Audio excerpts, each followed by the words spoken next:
காணும் பொங்கலை ஒட்டி தென்காசி மாவட்டம் குற்றாலம் அருவிகளில் சுற்றுலா பயணிகள் வருகை அதிகரித்திருக்கிறது. அந்த காட்சிகளை பார்க்கலாம்.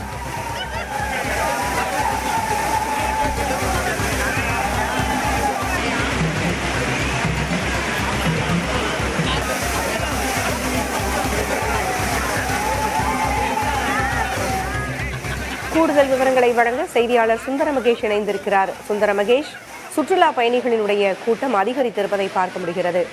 என்னென்ன ஏற்பாடுகள் செய்யப்பட்டது? பூங்குழலி, தென்காசி மாவட்டத்தில் தொடர் விடுமுறை காரணமாகவும் காணும் பொங்கலை முன்னிட்டும் பல்வேறு பகுதிகளில் சுற்றுலா தலங்கள் முழுவதுமாக சுற்றுலா பயணிகளுடைய வருகை என்பது தொடர்ந்து அதிகரித்து காணப்படுகிறது. தென்காசி மாவட்டத்தில் முக்கிய சுற்றுலா தலமாக கருதப்படும் குற்றாலத்தில் பிரதான அருவி, 5 அருவி, சிற்றருவி உள்ளிட்ட அனைத்து அருவி பகுதிகளிலுமே காலை முதல் சுற்றுலா பயணிகளுடைய வருகை என்பது அதிகரித்து காணப்பட்டது.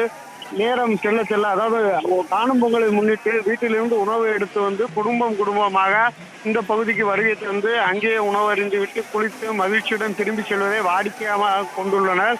இந்த தற்போது பிரதான அருவியை பொறுத்தவரை பிரதான அருவி பகுதி முழுவதுமே மக்களுடைய வருகை என்பது அதிகரித்து காணப்படுகிறது. ஏற்கனவே சபரிமலை சீசன் தொடர்ந்து இருந்த காலகட்டத்தில் சபரிமலைக்கு செல்லக்கூடிய ஐயப்ப பக்தர்களுடைய வருகை என்பது அதிகரித்து காணப்பட்டது.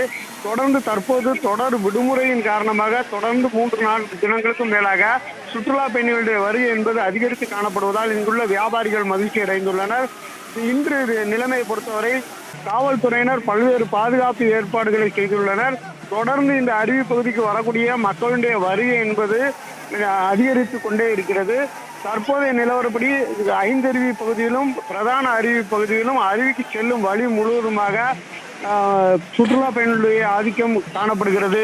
பூங்குழலி, தகவல்களை வழங்கியமைக்கு நன்றி சுந்தர மகேஷ்.